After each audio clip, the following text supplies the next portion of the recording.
Rusia luncurkan serangan brutal rudal dan bom hancurkan Ukraina. Warga bergeletakan.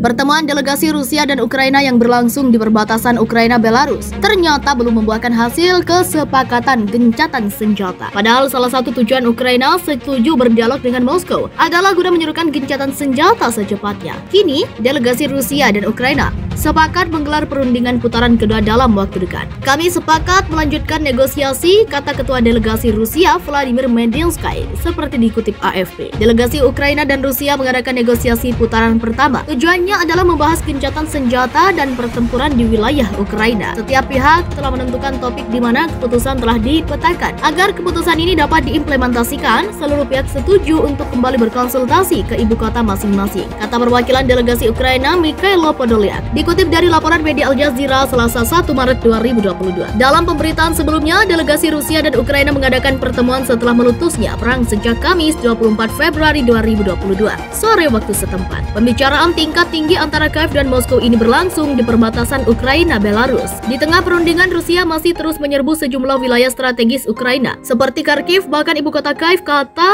dialog berlangsung. Sederet roket Rusia dilaporkan menghantam beberapa wilayah di Kharkiv, kota terbesar kedua di Ukraina. Menurut Dewan Kota Kharkiv, dikutip dari AFP, serangan roket Rusia tersebut menewaskan seorang perempuan dan melukai 31 orang lainnya, terdiri dari 15 personel militer dan 16 warga sipil. Ledakan dahsyat juga terdengar di Kiev sekitar pukul 19.40 malam waktu setempat. Ledakan-ledakan itu menjadi yang terbesar, disusul dengan sirine darurat bergaung di seluruh kota. Jurnalis Al Jazeera Jonah Hull melaporkan dari kota Lviv di Ukraina Barat mengatakan Moskow belum memberikan petunjuk atau indikasi apapun bahwa pihaknya bermaksud untuk mundur dari tuntutan utamanya. Tuntutan ini termasuk netralitas Ukraina dan jaminan bahwa mereka tidak akan pernah bergabung dengan NATO dan juga Kiev, mengakui kemerdekaan yang dideklarasikan Republik Rakyat Donetsk dan Luhansk. Jelas dalam laporannya kepada Al Jazeera, Ukraina juga harus menerima bahwa Crimea secara resmi adalah bagian dari Rusia setelah dianeksasi oleh Moskow pada tahun 2014, walaupun sebagian besar dunia tidak mengakui itu. Nikolai Mitrokhin, seorang ahli dan peneliti Rusia di Universitas Bremen, Jerman, mengatakan kepada Al Jazeera bahwa serangan Rusia secara praktis berhenti di semua lini. Serangan pagi besar-besaran di Kharkiv telah berhasil digagalkan dan upaya untuk memasuki Kiev dari kota Irpin telah dihentikan, kata Mitrokhin. Posisi strategis Rusia memburuk dengan cepat. Militer Rusia menderita kerugian besar. Tambahnya, setelah gagal cepat, Mitrokhin mengidentifikasi 3 kemungkinan sudut serangan pasukan Moskow difokuskan di Kiev dari utara, di kota pelabuhan selatan Odessa, dan di kota timur Poltava.